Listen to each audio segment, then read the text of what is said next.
capítulo, ele foi dado há 2 semanas atrás, a primeira parte, por Rosana de Rosa. Quem quiser acompanhar, é só entrar no Facebook do nosso KSSF, e lá já está essa palestra que foi ministrada 2 semanas atrás. E como eu não acredito em coincidências, né, já era para ter feito essa palestra, que é a segunda parte, Instruções dos Espíritos, na semana passada, mas o Alexandre, né, Alves estava conosco, fez a palestra de sábado e domingo, e a minha ficou para este sábado, né? Então, hoje é 1º de abril, gente. No Brasil, é o dia da mentira. Não sei se aqui também é. É também? É, então. Então, eu acho que nada é por acaso, né? Então, nós vamos falar dos falsos profetas no dia da mentira, né? Então, acho que está intrínseco, né, no dia de hoje. Então, olha só. Essa segunda parte, quando a gente estuda o Evangelho, sobre as instruções dos Espíritos, ela vem não somente somar aquilo que a Rosana nos trouxe, mas nos dá uma visão, através do ângulo espiritual, né, da mensagem desse capítulo. Então, eu gosto muito de fazer essa parte das instruções, porque dá para a gente uma outra ótica, né, sobre o assunto. Nesse capítulo de instruções, né, nessa segunda parte, ele não vai falar especificamente dos cristos, né? Ele vai falar mais dos profetas. E isso foi uma coisa que me chamou a atenção. E quem são os profetas? O profeta, ele nada mais é do que o intermediário entre o plano espiritual e o plano material. É aquilo que nós conhecemos como médiuns, não é? Então, os profetas, eles são escolhidos por Deus para que eles venham, né, ao planeta. E eles, geralmente, naquela época dos grandes profetas, como Moisés, Ezequiel, Isaías, Jeremias, eles traziam dentro de si, né, já esta missão, mas com o intuito do quê? Eles tinham o intuito de... Qual o papel dele? Eles tinham assim, o intuito de contestar, o intuito de consolar aquele povo, de trazer encorajamento, de trazer o homem ao caminho. Se ele estava se desviando, o povo estava se desviando daquele caminho, esses profetas faziam, de uma certa maneira, de que o povo retomasse o seu caminho de volta a Deus. Nós conhecemos alguns deles, né, que são mais assim, como se diz, todos são, né, famosos, vamos dizer assim, entre aspas, porém aqueles que o Antigo Testamento nos trouxe, né, principalmente que a religião judaica estuda bastante, nós vamos lembrar de Moisés, né, que foi o grande libertador do povo hebreu. E Moisés, ele é o único profeta, por isso que é chamado de profeta maior, porque ele é reconsiderado nas religiões, no cristianismo, no judaísmo e até mesmo no islamismo. Então, ele está presente nas 3 grandes religiões, né? Então, todos esses profetas traziam dentro de si essas 4 características que eram bastante marcantes, né? Isaías, por exemplo, ele teve uma visão, ainda quando ele era jovem, de Deus sentado num trono, e que Deus pedia a ele que trouxesse mensagem de consolo e encorajamento para o povo ali que estava perto dele. Já o Jeremias, que nós vamos ver no final dessa palestra, né, sobre o Jeremias, ele já foi um profeta. Ele já foi um profeta que ele recebeu também desde jovem, né, o dom da vidência, e ele era um contestador. Porque na época dele tinha um rei que ele pregava idolatria a vários deuses. Então, eles passavam por dificuldades, né? No campo, o povo passava fome, e esse rei ele pregava: não, reze para os deuses da fertilidade, reze para os deuses, né, e o trigo vai nascer. Então, Jeremias ele veio para contestar isso, né? E Ezequiel também, na época dele, começaram a aparecer muitas doenças, né? E ele veio não para curar, mas para ensinar aquele povo de que as doenças elas eram passageiras e que aquilo, naquele momento, era uma coisa necessária. Alguém gosta de escutar isso? Não. Então, você imagine naquele tempo, né, como esses profetas foram recebidos. Então, as instruções dos Espíritos nós vamos dividir em os falsos profetas, através do Espírito Luís, né, em Bordeaux, 1861, os caracteres dos verdadeiros profetas, Erasto, Paris, 1862, os falsos profetas da erraticidade, Erasto, Bordeaux, 1862, e Jeremias, Luís Espírito Protetor, em Karlsruhe, em 1861. É uma cidade da Alemanha, tá, gente? Então, se eu não pronunciar certinho, eu não aprendi alemão nessa encarnação. Então, vamos lá. As instruções do Espírito. Vamos começar com Luís, né, em 1861. E o Espírito Luís, ele nos traz, ele começa o estudo, a mensagem, dizendo assim: se alguém vos disser, o Cristo está aqui, não o procureis, mas, ao contrário, ponde-se em guarda, porque são numerosos os falsos profetas. Ou seja, né, não acreditar de imediato, né, quando chegarem esses falsos cristos, né, até nós, e disseram, ó, Cristo está aqui. Né, então, abra a sua mente, o seu esclarecimento, né, e não se dirija, né, cegamente ao que está sendo dito. E ele diz mais: o Cristo não vos disse, conhece-se a árvore pelos seus frutos? Se, pois, os frutos são amargos, considerais a árvore má. Mas se são doces e saudáveis, dizeis, nada tão puro poderá sair de um tronco mau. Então, como a gente viu na primeira parte do Evangelho, né, através de uma ótica assim, mais psicológica, né, nós vimos esse fruto como uma transformação, uma mudança moral que precisamos fazer nós mesmos. Já o Espírito, que aqui, né, o Espírito Luís, eles nos traz uma outra ótica. Eles traz o fruto como a obra, né, que nós devemos examinar. Então, se uma pessoa ela fala, a gente vai examinar como ela age. Se aquele ato dela condiz ao que ela está falando. Né? É através das obras, lembrem-se, né? Reconhece-se o cristão através das suas obras. Então, o Espírito Luís ele vem nos alertar sobre isso. Está lá aquela maçãzinha bonitinha, perfeita, né? Que você até então acha que está linda, né? E olha que fruto bonito. Porém, como é que você vai diferenciar, né? Ao cortá-la, ou seja, ao examiná-la, você vai ver se ela é confiável, ela vai trazer virtudes cristãs, ela vai trazer a caridade dentro de si, o amor, a indulgência, ou seja, ela realmente perdoa. Não é o fato, eu vou perdoar aquela pessoa, é realmente perdoar do íntimo do seu coração. E ele diz, desconfiai de escribas e fariseus, que pretendem estar na posse exclusiva da verdade. Ou seja, como ele usou escribas e fariseus, a gente hoje vamos né, trazer para os nossos tempos aquelas pessoas que se dizem, que dominam, né, a informação, que se acham detentoras da verdade. Né?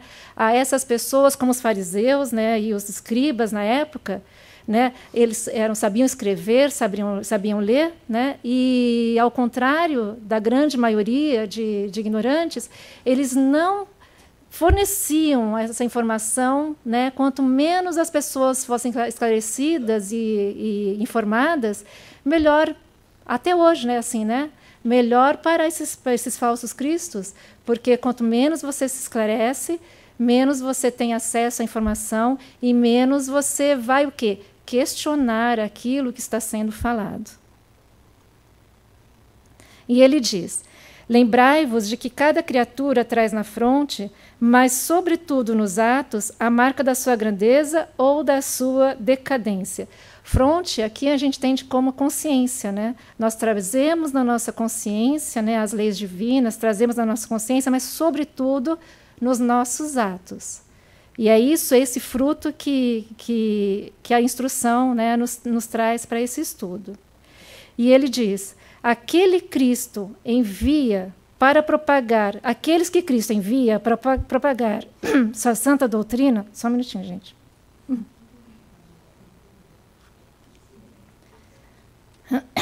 aqueles que Cristo envia para propagar sua santa doutrina e regenerar o povo são sempre, a seu próprio exemplo, mansos e humildes de coração.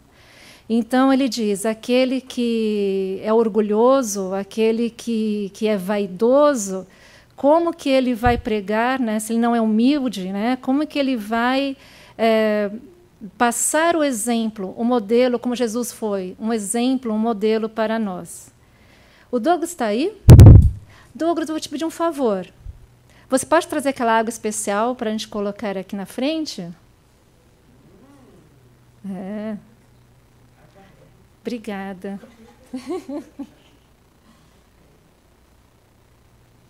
Só fazer um parênteses aqui, essa água especial vai ficar aqui, e no final da palestra eu vou usar algum critério para dar essa água especial para alguém. Ok? Então, a Marisa já está rindo. A parte da atitude, do ato, né, do que nós fazemos, é muito importante, né, nessa parte dos falsos profetas. Por quê? Ele termina o capítulo, ele termina a mensagem dizendo: avançai, avançai sempre, sem nenhum temor, e afastai corajosamente tudo que poderia dificultar a vossa marcha para o objetivo eterno. Ou seja, os pés nos criam raízes, não é? Então ele fala, além de você estudar, se esclarecer, é preciso caminhar, é preciso evoluir. Como nós sabemos, o bom espírito a gente reconhece, né, não só pela transformação moral, mas também pelo esforço que ele faz, né, para ele domar, né, as más tendências, né, que nós temos. Então, é sempre uma ação, nunca a comodidade. Aqui vocês podem ver, né, tem alguma fonte aqui do problema, então o título deu um probleminha ali. Não era essa fonte, mas por isso que algumas vezes parece que ela vai faltar a metade. E nós passamos, então, né, para Erasto. Erasto já vai nos falar sobre os caracteres do verdadeiro profeta, né? Então, como identificar o verdadeiro profeta? Como separar, como saber, né, ou pelo menos fazer o esforço para separar aquele que nos parece trazer uma mensagem verdadeira daquele que nos traz uma mensagem enganosa. Então, ele diz, desconfiai dos falsos profetas. Esta recomendação é útil em todos os tempos, mas, sobretudo, nos momentos de transição. Vocês concordam que quando nós passamos de um mundo, né, em transição, né, que nós passamos de um mundo de provas e expiações para um mundo de regeneração, é lógico que isso vai atrair muitas pessoas, né, se dizendo profetas, porque eles vão aproveitar desse momento de transição para pegar essa carona de, olha, se você fizer isso, você estará no mundo de regeneração. Se você agir dessa maneira, você reencarnará já no mundo de regeneração. E as pessoas, né, como nós somos, né, frágeis, né, e sempre queremos o caminho mais fácil, né, é muito fácil nós cairmos, né, nessa tentação dessas palavras, dessa promessa de estar nesse mundo de regeneração pela lei do mínimo esforço, né? Então, é o que não devemos fazer. E se elabora uma transformação da humanidade. Porque, nesses momentos, uma multidão de ambiciosos e farsantes se arvoram em formadores e messias. É contra esses impostores que se deve estar em guarda. E o dever de todo homem honesto é desmascará-los. Agora, a gente vai se perguntar assim, tá, e existe, né? Ele traz para a gente, é lindo o capítulo, porque ele traz para a gente, assim, uma fórmula, praticamente, né? Eu até coloquei em tópicos, porque ele nos traz uma fórmula de como identificar, né? Como separar o joio do trigo, né? Como identificar isso, né? Então, ele nos diz, os profetas, aqueles que são verdadeiros profetas, geralmente eles não sabem que o são. Eles já foram preparados na espiritualidade, eles sabem de sua missão, porque já tinham isso em seu planejamento, já vêm sendo preparados em várias encarnações, mas quando chegam aqui, como todos nós, né, que temos, né, essa dádiva do esquecimento, eles não estão preocupados, assim, vem, eu sou um missionário. Não, a grande maioria não sabe que o é, né? Já os falsos profetas, eles já chegam convencidos, né? Ah, eu sou o bam, sou a última bolacha do pacote. Então, isso você já, né, já coloca o pezinho para trás, fala, opa, né, aí tem. Depois tem outra coisa, lembra que nós falamos dos frutos? São revelados pelas suas obras, não é? Eles são descobertos pelas suas obras. Então, aqueles que você ouve falar, olha, você viu aquela madre? Ela está lá em Calcutá fazendo esse trabalho divino, tal, não sei o quê. Ela foi reconhecida pela obra, né? Não foi porque ela fez, porque ela falou. Chegou até nós e isso foi difundido pelo mundo. O Gandhi se difundiu pelo mundo o nome pelas suas obras. E todas essas pessoas, né, esses grandes profetas, que eu chamo de profetas também, foram pelos missionários, né, foram pelas suas obras, né? Já aqueles que se dizem profetas é pela sua palavra. Então, fala, é aquele, né? Fala o que eu faço, quer dizer, fala o que eu digo, mas não faço o que eu faço, né? Então, assim, desconfie desses, né? Vocês já perceberam que os falsos profetas, eles se autopromovem, não é? Já os verdadeiros profetas, eles são descobertos pelos outros. Quando eu falei aquilo, né, que eles não sabem quem são os outros que descobrem esses profetas, né? Eles são humildes e modestos, enquanto os falsos profetas são mais orgulhosos, são mais vaidosos, né? São arrogantes até. Eles respeitam o livre-arbítrio. Você concorda que um verdadeiro profeta, né, que ele é consciente das nossas inabilidades, das nossas ignorâncias, das nossas realmente inabilidade de lidar com certas situações, ele vai respeitar aquilo em nós. Ele vai respeitar aquele momento evolutivo que nós estamos, não é? Já um falso profeta, ele vai querer impor as palavras dele, vai querer impor o que ele acredita à força, praticamente, né? E não vai respeitar o seu momento na evolução, o seu entendimento. E, geralmente, os verdadeiros profetas, né, que não querem ser detentores da verdade, eles não permitem acesso ao esclarecimento. Então, se você vem a uma casa espírita, ou se você está numa igreja evangélica, se você está numa igreja judaica, o que seja, todos que permitem o acesso ao esclarecimento, o acesso à informação, isso é muito benéfico, isso já diz muito sobre aquela instituição. Já aqueles que não querem, né, esclarecimento, né, querem ser detentores dessa verdade, já desconfie, né, porque eles não querem questionamento sobre aquilo que eles falam. E aquilo, né, como eu falei, né, os verdadeiros profetas, eles comunicam ao povo aquilo que eles precisam ouvir. Já os falsos profetas, eles vão comunicar ao povo aquilo que eles querem. Agora, nós, né, com todas as nossas, né, deficiências, tal, é muito mais agradável nossos ouvidos, né, quando um profeta vem e fala, olha, não precisa fazer muito esforço, não, porque você acende aquela vela, você faz isso, você faz esse ritual e as coisas vão acontecer a seu favor. Quer dizer, você está lá na raiz, né? Você não toma atitude nenhuma, não é? Mas aquilo é muito mais agradável de ouvir. Então, eu entendo quando nós somos, né, quando nós somos levados por boas palavras, somos levados, principalmente aquele que tem o dom da oratória, é tão fácil, né, ele nos carregar, e nós vamos realmente, né, porque é aquilo que nós queremos ouvir. Mas o verdadeiro profeta nos traz aquilo que nós precisamos ouvir. É por isso que a gente vai ver, né, daqui a pouco em Jeremias. Então, o que acontece? Os verdadeiros profetas, logicamente, com toda essa moral, né, com toda essa moral que ele traz, ele tem a ajuda, sem dúvida, da superioridade, né, dos espíritos superiores. Então, ele está bem amparado. E isso faz com que eles realizem as missões deles.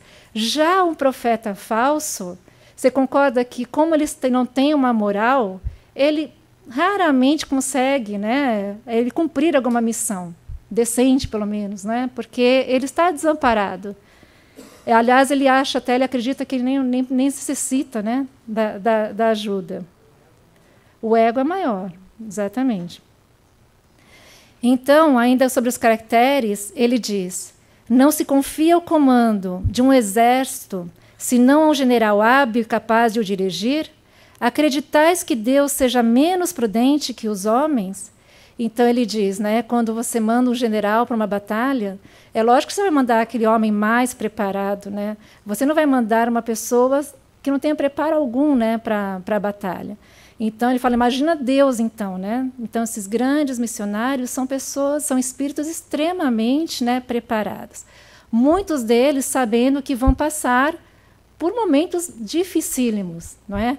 É difícil você pensar num profeta que não tenha sido humilhado, que não tenha sido ofendido, né? Que não tenha sido deixado de lado. Então, o espírito realmente tem que ser muito preparado para uma missão como essas. Então, as missões importantes, Deus só dá aos que são capazes de cumpri-las. Os homens com superioridade intelectual e moral. E os espíritos já bastante avançados que fizeram suas provas em outras existências. E um dado importante que ele traz é o seguinte, que a maior dos verdadeiros missionários de Deus ignoram que o sejam, ignoram até hoje, ignoram inclusive na espiritualidade. Mesmo no plano espiritual, eles dizem que não são, que não foram dignos desse nome. Então, eu quero agradecer se a Cleia Alves estiver nos assistindo, né? Porque aqui, assim, a gente faz, um ajuda o outro, essa casa é fraterna, é de amigos, nós sempre aprendemos, né, uns com os outros. Como vocês sabem, eu estou começando como palestrante, eu sempre gosto de dizer isso, porque para que ninguém crie grandes expectativas, e assim também eu sei que eu posso me aprimorar cada vez mais, não é? Então, a Cleia me ajudou, né? Então ela falou assim, olha, vamos trazer isso também para a palestra, né? Falando sobre religião, sobre ciência, onde os falsos profetas estão, né, nessas áreas, né? Na religião, quando nós temos aqueles povos, né, que ficam na cegueira espiritual, não é? Que eles conquistam bens materiais através da cegueira, né, do indivíduo, né? Quando não incentivam os esforços para melhoramento. Então, toda religião, né, que não incentiva, fala, olha, não é só pedir do divino, né, dê esse passo também. Então, isso também é um sinal de que não é um verdadeiro profeta. Na ciência, né, quando a ciência prega apenas o materialismo, né, ignora o espiritual. Como nós sabemos, né, é importante a parte espiritual, a parte religiosa, estarem, né, terem um casamento. Porque quando você fica só no materialismo e você exclui o espiritual, as coisas começam a não fazer muito sentido, né? Ainda bem que nós estamos numa época, todo mundo aqui tem, né, vai lá no Google, tem o Face, né, tem o Face e tal, e vê quantas coisas, eu fico vendo assim, gente, quantas notícias cada vez mais frequentes, não é? Da ciência trazendo à tona dados, né, que nós espíritas já concluímos, já sabemos há algum tempo, né? Então isso é fantástico, né? Quando as duas ciências caminham juntas. Na política, que agora que o Brasil passa também, né, por esse momento difícil, o Brasil e outros países do mundo, né, até mesmo aqui, quando prometem coisas que não planejam cumprir, né? Eu diria assim, falsos profetas na política é quase dizer a mesma coisa, não é? Não é quase um sinônimo? Então, é assim, mas eu sempre acredito que estejam vindo espíritos, né, que a gente não pode generalizar, né? Então, não vamos generalizar em nenhum desses campos, porque sempre existem aqueles que vão fazer o seu papel, né? Então, quando ele sustenta candidaturas com base na mentira e produção de ilusões, não é? Nas casas espíritas, onde a benignidade for comercializada ou trocada por presentes, onde espíritos tentam enganar, fazendo-se passar por espíritos superiores. Olha só, agora nós vamos entrar, né, na parte dos falsos profetas na erraticidade. Existe, sim, claro, e ele diz mais, né? Segundo Erasto, né, que passou essa mensagem em Bordeaux em 1862, ele fala que, ai, que pena, gente, dá para vocês lerem aí, não, né? Que os falsos profetas Vamos ver aqui. Não existem apenas entre os encarnados, mas também, olha só, gente, e muito mais numerosos entre os espíritos desencarnados, ok?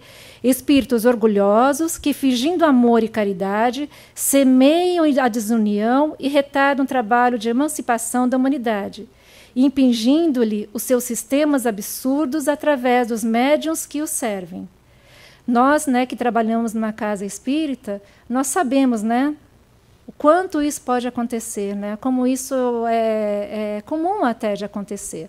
Por isso que temos sempre que estar, né, vigilantes quanto a isso. É muito fácil um médium entrar em fascinação, não é? É muito fácil um grupo se achar especial porque está recebendo uma tal mensagem. E aí, o que é fruto do orgulho, às vezes da falta de informação, né? E esses falsos profetas, para melhor fascinar os que desejam enganar e para dar maior importância às suas teorias, disfarçam-se inescrupulosamente com nomes que os homens só pronunciam com respeito. Então, como ele traz aqui, é muito comum usarem nomes de santos, né, de personalidades da história, para dar maior credibilidade à mensagem. Quando aquele que é o receptor dessa mensagem sabe que mais importante do que quem assina a mensagem é a mensagem em si, é o conteúdo da mensagem. É claro, né, que quando se dá veracidade daquela assinatura é fantástico, né, porque dá credibilidade. Porém, nós temos que ficar atentos, né, se todas as mensagens que são dadas, né, não são dadas por pseudos sábios, né, não são dadas por espíritos que são zombadores. Então, é isso que essa parte, né, vai nos trazer, ficarmos atentos. São eles que semeiam os germes da discórdia entre os grupos que os levam a isolar-se um dos outros e a se olharem com prevenções. Como a gente vê isso, né? A gente vê aquele grupo que se isola de uma hora para outra, né? Porque a gente desconfia que alguma coisa está errada. E ele nos traz mais, né? Quais são as características desses falsos profetas da erraticidade? Então ele fala: desconfiai desses profetas, que eles já trazem, né, uma mensagem assim salvadora da humanidade, uma coisa de transformação total, de medidas utópicas e impraticáveis. Ou seja, ele não está respeitando o nosso grau de evolução. Não adianta vir com uma mensagem de vou transformar o mundo no momento que cada pessoa está num grau de evolução, cada pessoa terá um entendimento. Então ele diz, né, já os verdadeiros profetas, eles usam o quê? Eles usam bom senso, respeitando a condição evolutiva com realizações possíveis, porque tudo aquilo que não é possível de realizarmos nos frustra. Então, que adianta vir uma pessoa com uma solução assim fantástica para a humanidade se nós não somos capazes de realizá-la? É frustrante. Daí, se vem mais tarde um outro com uma outra mensagem, vamos fazer isso, fala, não, olha, cansei. Né? Eu estou desacreditado, porque nós tentamos, mas não deu certo. Se você vem com ideias viáveis, uma ideia para mudanças pequenas, que dentro da sua comunidade aquilo vai se transformando, é uma transformação viável. E é isso que nós precisamos, não é? Olha, se dentro do seu círculo comunitário você tomar essa atitude, você vai contagiando aquela comunidade. Mas é viável para nós, não é? Então, como proceder? Não se deixar seduzir por propostas impraticáveis, não é? O espírito que ele está na erraticidade, ele se diz assim, mas eu sou bom. Mas não basta ele ser bom. Basta ele ser racional. Porque, lembra-se, tem que ter uma transformação moral e intelectual. Então, ele tem que ser uma pessoa instruída. Ele tem que ser uma pessoa, assim, que eu digo, não instruída de, eu ser um grande intelectual, mas de saber, pelo menos, as leis básicas de Deus e as leis da natureza. Então, ele tem que ter essa instrução. E nós, né, como nós devemos proceder? Passar pelo crivo da razão e do bom senso. Pega e passa aquela mensagem pela peneira. Isso faz sentido? Entendeu? Nós temos que ter bom senso. E é muito comum, né, os profetas da erraticidade, eles chegam numa casa espírita e eles vão semear o quê? Eles vão semear a discórdia. Vocês já perceberam quando tem um bezerro ou quando tem algum animal doente no rebanho? E daí nós temos uns predadores, né, que eles trabalham em conjunto. Vamos botar lobos, por exemplo. O que eles fazem? Eles separam, né, eles trabalham juntos para separar aquele bezerro doente, aquele animal doente, é o mais fraco, para assim poder, né, atacá-lo. E assim eles dizem que os espíritos, né, os falsos profetas, eles fazem. O que eles vão fazer? Eles vão isolar um grupo. Vão isolar esse grupo como se esse grupo fosse detentor da verdade, não é? E assim é mais fácil você trabalhar com um pequeno grupo do que com grandes grupos, porque a verdade só é verdade se você distribuir ela para as massas, não é? E ela faz sentido. Se ela faz sentido apenas para um grupo, essa mensagem não é verdadeira, não é? Então, assim, eles submetem as mensagens, como os profetas verdadeiros agem? Eles vão submeter aquela verdade, né, as mensagens às massas. Então, eles fazem da seguinte maneira: se dois princípios se contradizem, eles devem analisar qual deles vai ter maior simpatia. Se uma mensagem é dada numa casa espírita de uma maneira, a outra mensagem de uma outra maneira, e assim várias mensagens, ele diz assim: o bem comum, a simpatia, aquilo é que deve prevalecer. Se aquilo agradou somente aos ouvidos de alguns, é de você desconfiar. Porque Deus envia uma mensagem, Deus envia algo para que seja agradável a vários, independente do seu grau de evolução. Então, se aquela verdade é verdade apenas para o indivíduo, é para você desconfiar disso. Então, ele diz: lembrai-vos ainda de que quando uma verdade deve ser comunicada, revelada à humanidade, ela é comunicada, por assim dizer, instantaneamente a todos os grupos sérios que possuem médiuns sérios e não a este ou aquele com exclusão dos outros. Então, quando essa mensagem chega até nós, ela vai ser quase instantaneamente a vários pontos do planeta, se for uma mensagem que está contestando, que está pedindo para você tomar certa atitude, está te colocando no caminho de Deus. Então, ela vai ser distribuída para vários lugares do planeta. Ela não vai excluir ninguém. Então, repeli sem condelecência todos esses espíritos que te apresentam como conselheiros exclusivos, pregando a separação e o isolamento. Jeremias e os falsos profetas. Jeremias, como eu disse no começo, né, da palestra, Jeremias também foi um profeta, né, no ano 630 a.C., mais ou menos, e ele vivia na época de um outro profeta, né, o profeta Ananias. Então, esse profeta Ananias, ele era um profeta muito popular, porque ele era um profeta agradável aos ouvidos do povo, ele era um profeta que dizia coisas que o rei queria fazer, queria ouvir, ele falava exatamente o que o rei queria ouvir. Já Jeremias chegava e todo mundo saía correndo, todo mundo queria apedrejar Jeremias, porque ele chegava o quê? Olha, gente, isso aqui não vai dar certo, nós vamos passar por maus bocados. Era aquele verdadeira boca de tragédia, sabe? Agora o pessoal fala assim, mas como? Como que um profeta vem? Que o pessoal diz, mas o profeta tem que trazer consolo, o profeta tem que trazer encorajamento, mas não. O profeta também nos traz esse consolo de que vamos passar por maus bocados, que temos que ser fortes, temos que ser resilientes, porque a vida não são só flores. E imagina, naquela época, né, então o Jeremias chegava e ele não era bem visto, não, coitadinho, era humilhado, era ofendido, né? Então e foi esse o papel de Jeremias. E o Erasto, né, nos traz esta frase, né, que é um parágrafo, praticamente, é bastante extenso, mas vale a pena a gente ler. Eu vou ler para vocês, se tiverem um pouquinho de paciência, porque são as palavras de Zeus dizendo, né, aquele que diz que me ouviu, mas não me ouviu. Aquele que diz que eu mandei não foi enviado por mim. Então, é Deus falando, olha, não acrediteis, porque aqueles que dizem que sonharam comigo, eu não estava em seus sonhos. E isso está em Jeremias, né, capítulo 23, versículo 16, vai até 33. São essas passagens, né, do Antigo Testamento que reflete sobre isso.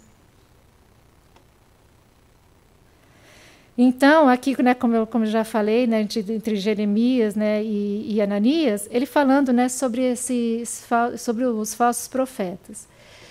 Bom, gente, é o seguinte, vocês se lembram como agora vocês aprenderam como identificar o falso profeta do verdadeiro profeta?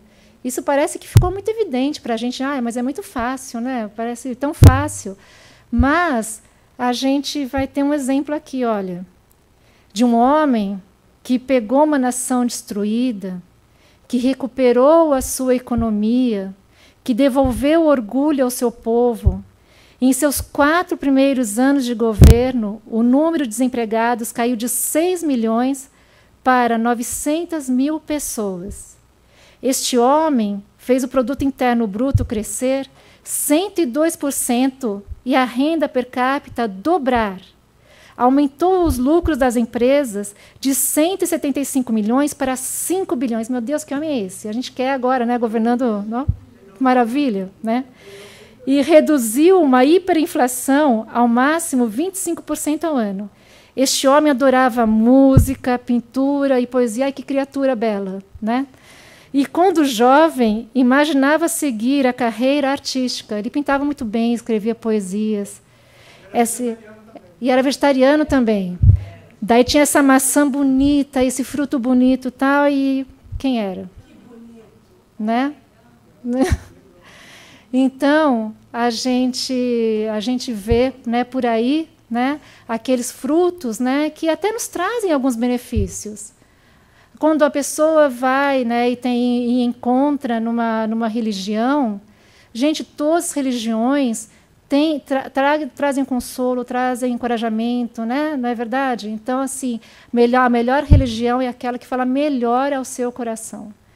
Então, assim, várias religiões trazem isso, mas sempre ficai atentos, porque tire as vendas dos olhos para você enxergar, né? Para você fazer essa transformação moral e conseguir distinguir, né, os falsos dos verdadeiros profetas. E Emmanuel, né, através da psicografia de Chico, eles nos diz: acautela-te em atribuir aos falsos profetas o fracasso de teus empreendimentos morais. Recorda que todos somos tentados, segundo a espécie de nossas imperfeições. Ou seja, é nossa, né? Nós que enxergamos aquele profeta da maneira que ele é. Vocês já perceberam? Tem um comércio de pele de animais. Por que existe o comércio de pele de animais? A gente fala assim, ai, que horror, tá, não sei o quê. Existe porque tem uma demanda. Existe porque tem comprador, porque tem clientes. E assim é na vida para tudo, né? Só existe a oferta porque tem a demanda. Não é? Então, o que ele diz é que assim, vão existir falsos profetas enquanto nós formos clientes de falsos profetas. Não é? Então, quando a gente está lá, olha, vem aqui dizer para mim que é isso que eu quero escutar, nós somos clientes desses falsos profetas. E é isso que Emmanuel nos traz assim perfeitamente, né? Mas dessa mesma maneira doce, né, que Emmanuel fez assim, mas também não se culpe, né? Porque nós ainda somos imperfeitos, ainda temos inabilidades. Então, se você cair nas tentações dos falsos profetas, não se culpe, né? Porque isso faz parte. Estou falando de Né. A Rita fala, Roberta, estou falando de Né. Isso faz parte da nossa caminhada. E vocês se lembram da água que poderosa que o Douglas trouxe para mim? Que eu deixei aqui fluidificando durante a palestra, né? Eu estava aqui assim falando com vocês, mas pedindo aos nossos mentores, né, que eles despejassem sobre essa água, né, bons fluidos. Alguém está interessado nessa água? Alguém quer essa aguinha para tomar durante a semana, assim, fluidificadíssima, não é? Quem que não quer, né? Então, vamos lá. Vocês viram como é fácil a gente desejar uma coisa em que eu ia falar mais um pouquinho no começo da palestra, mas eu falei assim, mas eu ia falar assim, olha, essa água é fluidificada, fazer uma propagandinha dela, né? Linda, maravilhosa, pura. Eu tô. Exato. Quem dá mais? Quem dá mais? Quem dá mais? Gente, não querendo depreciar a água, tá? Porque a água, né, nós sabemos, a água fluidificada, ela tem um poder fantástico. A gente do trabalho de fluidoterapia aqui, fantástico, né, que nós adoramos, que eu trabalho, inclusive, que é uma das minhas grandes paixões. Mas a água, ela vem junto com a mão. Né? Ela vem junto com o quê? Com a minha participação, com o meu esforço. Quando a gente adentra uma casa espírita e somos recebidos, para a gente passar para ir para uma fluidoterapia, nós temos que passar para um atendimento fraterno. Nós temos que começar a estudar para nos informar, para esclarecer aquilo. E não simplesmente deitar numa cama confortável da flor, que é uma delícia. Todo mundo sabe que é gostoso com aquela musiquinha, né? E a gente sai tão bem daqui, quem trabalha e quem é assistido. Mas ela vem, aqui ó, tem um rótulo aqui atrás que eu estou lendo, faça o seu esforço. Está aqui na água. Então, assim, quando eu cheguei aqui como uma profeta para falar com vocês, uma profetinha minúscula, né? Daí, e falei, dediquei essa água, assim, uns poderes que ela não tem, o poder está em nós. Só ela tem o poder, mas o poder quem vai conferir a ela também somos nós. Não somente em casamento, né, em parceria com a espiritualidade. Então, a grande mensagem que eu gostaria de deixar para vocês hoje é: não existirão falsos profetas se nós nos aperfeiçoarmos, se nós nos esclarecermos, se nós fizermos esforço, né, de transformar essa água e tomá-la, né, transformando cada célula de nós, cada pensamento, né, e fazer o esforço de nos transformarmos moralmente. Então, para quem quiser, gente, a aguinha está aqui. Quem ainda achar necessidade da água.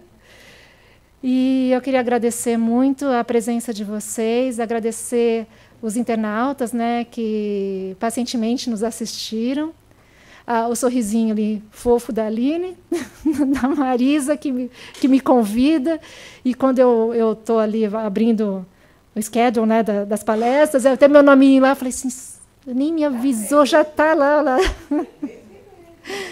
Então, eu gostaria de agradecê-los, desejar um bom final de semana e até a próxima.